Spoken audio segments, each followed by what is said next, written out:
नमस्कार, मैं रवीश कुमार। जंतर मंतर पर कॉकरोच जनता पार्टी का प्रदर्शन। इनबॉक्स से लेकर सोशल मीडिया पर एक ही सवाल, एक ही चर्चा, कितने लोग आए, प्रदर्शन किस लिए बुलाया गया। उस सवाल पर आज यह सवाल भारी पड़ गया कि इंटरनेट पर बनी कॉकरोच जनता पार्टी का धरती पर पहला प्रदर्शन हुआ, उसमें कितने लोग आए।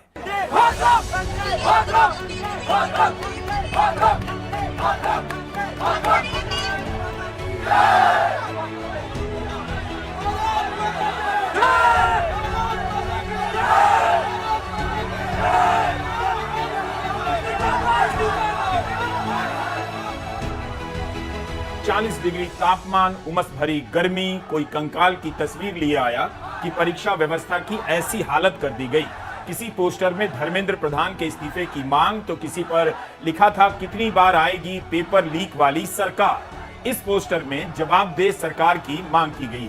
कई युवाओं ने कॉकरोच के मास्क पहने थे, मैं हूं कॉकरोच के पोस्टर ले आए थे। तब भी हम गिनकर नहीं बता सकते कि कितने युवा आए थे, क्योंकि इसमें पुलिस वाले भी गिन लिए जाएंगे, तब मेरी गिनती पर सवाल उठ जाएगा। कैमरे की हद में जहां तक दिख सकता है, जितना लग सकता है, उससे यही प्रतीत होता है। कॉकरोच जनता पार्टी के जमीन पर पहले प्रदर्शन में लोग आए थे। कितने लोग पर बार बार जोर देंगे, तो मेरा आपसे यही सवाल होगा, आप क्या उम्मीद कर रहे थे। इंस्टाग्राम पर कॉकरोच जनता पार्टी के 2 करोड़ से ज्यादा फॉलोअर हैं, तो क्या सभी को आना चाहिए था।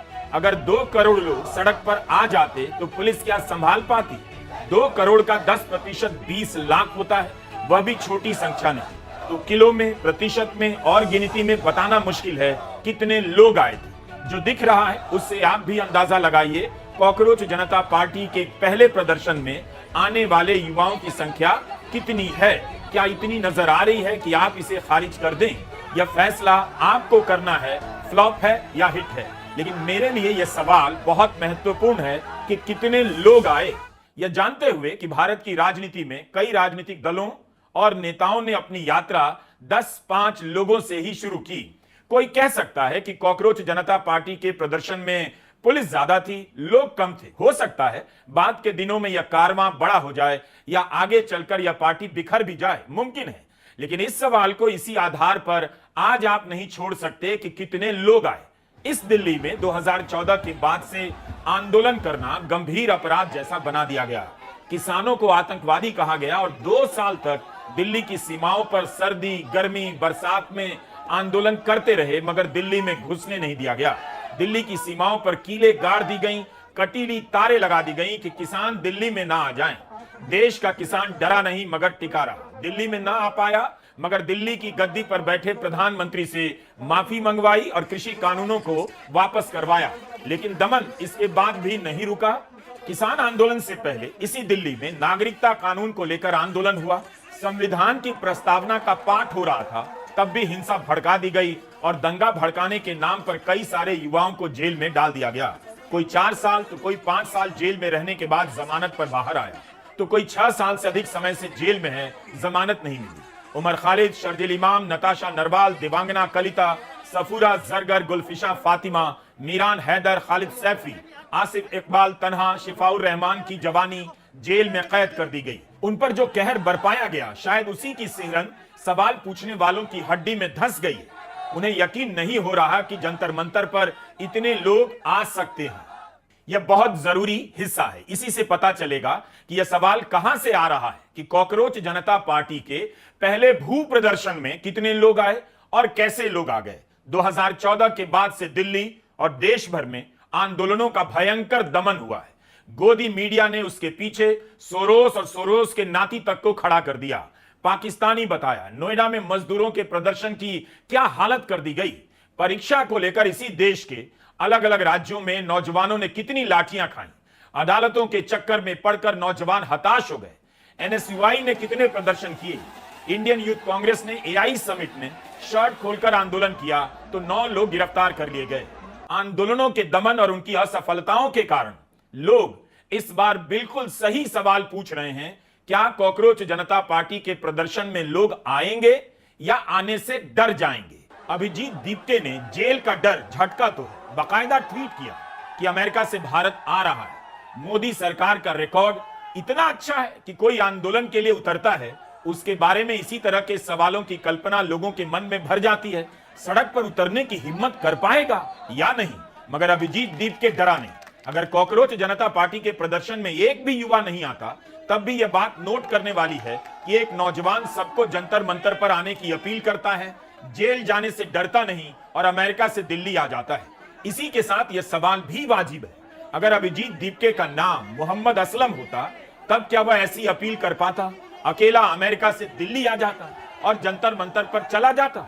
जब तक एक समाज को लेकर डर है, एक समाज में इस बात को लेकर डर है, तब तक आप नहीं कह सकते अभिजीत दीपके का अकेला चले आना उस डर को नकार देना है। आप अभिजीत के साहस की निजी रूप से तारीफ कर सकते हैं, मगर डर तो तब दूर होगा जब अभिजीत या असलम कोई भी जायज सवालों को लेकर संवैधानिक तरीके से आंदोलन का आह्वान कर सके, कोई गद्दार ना कहे जेल में ना डाले। हमें प्रोटेस्ट को करना है, शांतिपूर्वक करना है।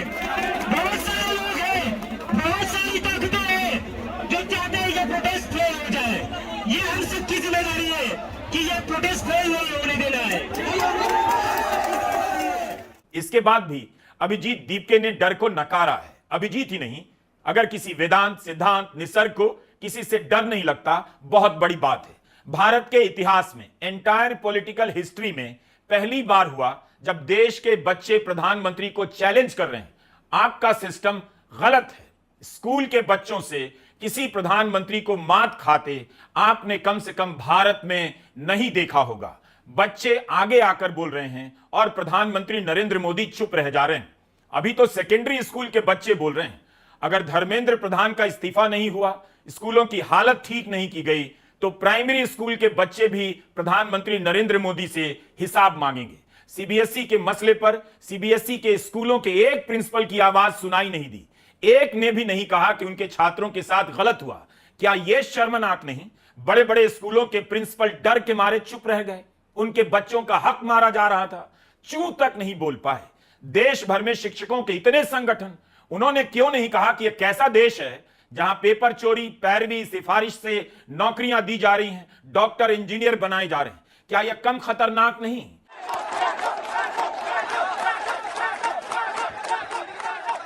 अभिजीत का अमेरिका से दिल्ली चले आना, जंतर मंतर पर पहुंच जाना, कॉकरोच जनता पार्टी का बनना, इन सब डर का विरोध है जो पिछले 10 साल में कायम किया गया। जिस डर से बड़ी बड़ी पार्टियां भरभरा गई, ईडी के डर से कांपते, थरथराते, किटकिटाते एंड गिड़गिड़ाते कितने ही विधायक, सांसद बेशर्मों की तरह अपनी पार्टी को तोड़कर बीजेपी में चले गए। सबको पता है क्यों पार्टियां टूट रही हैं। एक भी हेडलाइन आपको इस तरह की दिखी कि कांग्रेस, तृणमूल, शिवसेना के सारे ईमानदार नेता बीजेपी में जा रहे हैं? पत्रकार तक इस बात पर सीना ताने घूम रहे हैं कि मोदी शाह जब भी चाहेंगे किसी भी पार्टी, किसी भी सांसद को तोड़ देंगे।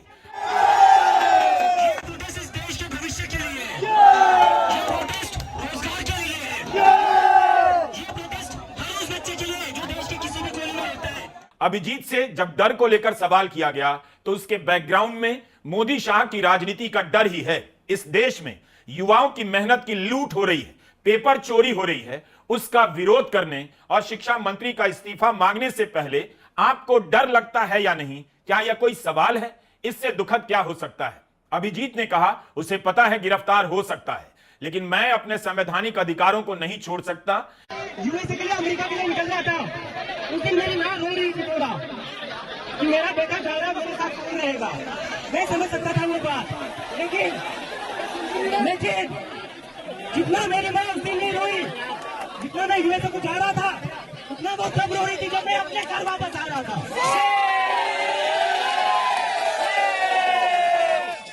पिछले 2-3 दिन से मेरी माँ और मेरी सिस्टर रो रहे थे कि तू वापस चला जाएगा तो तुझे ये लोग अंदर डाल देंगे। उनको डर था, मुझे अपने घर पर आने से उनको डर लग रहा था। ये डर मेरी माँ का अकेले का डर नहीं है। इस देश में जो भी बच्चा, जो भी स्टूडेंट, जो भी युवा पॉलिटिक्स के ऊपर बोलेगा, इस सरकार के खिलाफ बोलेगा, उस पर उसकी माँ को डर लगता है कि मेरे बेटे को ये कहीं अंदर न डाल दे। कब तक हम ऐसे डर में जिएंगे? एक बार इनको बता दो, हम इनकी डर की राजनीति से अब नहीं डरने वाले, नहीं डरेंगे, नहीं डरेंगे, नहीं डरेंगे, तुम्हारी राजनीति से नहीं डरेंगे। कॉकरोच जनता पार्टी के पहले प्रदर्शन से धर्मेंद्र प्रधान का इस्तीफा हो या ना हो, मगर इस्तीफे की मांग तो की गई। और इस देश के युवाओं को क्या करना चाहिए था? जिस देश में एक परीक्षा ठीक से नहीं हो पाती है, कोई राज्य नहीं बचा जहां पेपर लीक नहीं होता। इस देश की जवानियां परीक्षा देकर 2-2 साल नतीजे का इंतजार कर रही हैं। इतना खटारा हाल हो चुका है। इस पोस्टर को देखिए, प्रदर्शन के दौरान ही कॉकरोच जनता पार्टी के इंस्टा हैंडल पर जारी किया गया। इसमें लिखा है, प्रिय कॉकरोचों, गोदी मीडिया आपसे बात करने की कोशिश करेगा और अपने फायदे के लिए आप पर दबाव डालेगा कि आप कुछ विवादास्पद बात कहें, जिसका इस्तेमाल इस प्रदर्शन को बदनाम करने के लिए करें। यह पोस्टर बता रहा है कि देश का युवा गोदी मीडिया के बारे में क्या सोचता है। गोदी मीडिया ने आंदोलनों को देश विरोधी बताया, तो अब आंदोलन भी गोदी मीडिया के विरोधी होने लगे हैं। यह बड़ी जागरूकता है। गोदी मीडिया की आलोचना किसी एंकर से ज्यादा प्रधानमंत्री मोदी की आलोचना है। इस प्रदर्शन में गोदी मीडिया के खिलाफ भी नारे लगे।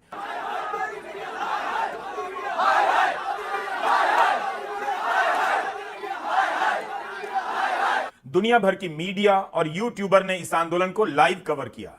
इस आंदोलन को लेकर सवाल पूछे जा रहे हैं कि सांप्रदायिकता पर क्या स्टैंड है, अभी क्या है, आगे चलकर क्या होने वाला है। उन युवाओं में भी मुसलमानों के खिलाफ भयंकर नफरत है, जाति का जहर है, और उनका सवाल केवल परीक्षा या पेपर लीक तक सीमित नहीं रह सकता। भारत का लोकतंत्र सांप्रदायिकता के कैंसर से जब तक मुक्त नहीं होगा, परीक्षा चोरी से मुक्त नहीं हो सकता। जो भी इस सवाल से भाग रहा है और कह रहा है कि हम सिर्फ परीक्षा में पेपर लीक के खिलाफ जमा हुए हैं, उसे पता होना चाहिए कोई भी राजनीतिक आंदोलन एक मुद्दे का नहीं होता।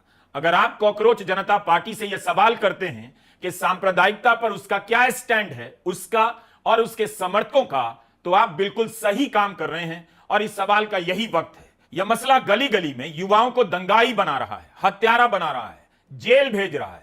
जिस देश की जवानी एनकाउंटर की मांग कर रही है, जिनकी माएं गलियों में घूमकर एनकाउंटर की मांग कर रही हैं, उस देश की जवानी सांप्रदायिकता के सवालों से बचने की कोशिश करेगी तो कीचड़ से बचते हुए नाले में गिर जाएगी। अभिजीत दीपके ने कहा कि 10 साल से हिंदू मुस्लिम चल रहा है, युवाओं को हिंदू मुसलमान में फंसाए रखा गया। क्या हिंदू मुसलमान की राजनीति से देश में नौकरियां मिल रही हैं? अभिजीत ने यह कहा तो है, मगर यह मामला भारत की राजनीति की बुनियाद बन चुका है। भारत की राजनीति का एक ही चेहरा है और वह है सांप्रदायिकता, जिसे लोग राष्ट्रवाद बताते हैं, जिसे लोग अब प्रगतिशील समझाते हैं। उम्मीद है अभिजीत दीपके से इस पर और कठोर सवाल किए जाएंगे, क्योंकि नफरत के प्रति समझ इसी एक लाइन से नहीं बन जाती कि धर्म की राजनीति से नौकरी नहीं मिलती। नौकरी मिल गई तो क्या धर्म की राजनीति सही है? तब भी गलत है। इसीलिए अगर आपके मन में इस तरह के सवाल हैं कि अभिजीत दीपके को पुलिस ने परमिशन कैसे दे दी, सही सवाल है। पिछले साल दिसंबर में 10 दिन पहले मनरेगा संघर्ष मोर्चा ने प्रदर्शन की अनुमति मांगी, नहीं दी गई। पिछले साल नवंबर में प्रदूषण को लेकर युवा ही गए प्रदर्शन करने, पुलिस ने 22 युवाओं को हिरासत में ले लिया, जेल भी भेजा गया, जो हवा में जहर के खिलाफ बोलना चाहते थे। तो कॉकरोच जनता पार्टी को परमिशन कैसे मिल गई? क्या आपके मन में यह भी सवाल है कि कॉकरोच जनता पार्टी के पीछे कहीं सरकार तो नहीं? वाजिब है या नहीं, यह सवाल जरूर पूछिए। यह भी ध्यान में रखिए कि इस आंदोलन में शिक्षा मंत्री से इस्तीफा मांगा जा रहा है, प्रधानमंत्री मोदी से सवाल पूछा जा रहा है। अगर आपके मन में यह सवाल है कि आरएसएस तो नहीं है, वो सवाल भी पूछिए। अगर आपके मन में यह सवाल है कि पहले से मौजूद पार्टी के लोग तो इसमें शामिल नहीं, तो आप गलत नहीं। इसका मतलब है अब आप किसी राजनीतिक बदलाव को लेकर पहले से ज्यादा सतर्क हैं। किसी भी राजनीतिक पार्टी के निर्माण से पहले एक नहीं दर्जनों सवाल किए जाने चाहिए। अगर कॉकरोच जनता पार्टी राजनीतिक जमीन पर उतरती है तो उसे भी जवाब देते रहना पड़ेगा, जैसे बाकी दलों को देना पड़ता है। लेकिन यह मत भूलिए कि जमाने बाद दिल्ली में एक प्रोटेस्ट हुआ, जिसे लेकर लोगों में जिज्ञासा बनी, सरकार के खिलाफ उस प्रदर्शन में नारे लगे, और वह सब कॉकरोच जनता पार्टी की वजह से हुआ। इस प्रदर्शन ने याद दिलाया कि लोकतंत्र में विरोध करना, प्रदर्शन करना कितना जरूरी है। किसके लोग हैं, किस बैकग्राउंड के लोग हैं, उससे ज्यादा बड़ी बात है कि लोग हैं और बोल रहे हैं। अभिजीत दीपके कौन है, इनके पीछे कौन है, इनके साथी कौन है, यह सब बार बार पूछे जाने वाले सवाल हैं। इन सवालों का जवाब जितने धीरज से और जितनी बार दिया जाएगा उसी से पता चलेगा अपने इरादों को लेकर इसके सदस्य या समर्थक कितने प्रतिबद्ध हैं। विश्वसनीयता की शुरुआत पारदर्शिता से होती है।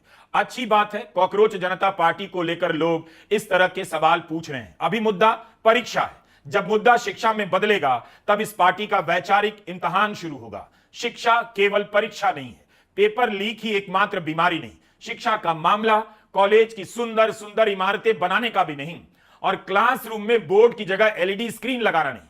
क्या कॉकरोच जनता पार्टी के सदस्य नई शिक्षा नीति पर अपनी समझ विकसित करना चाहेंगे?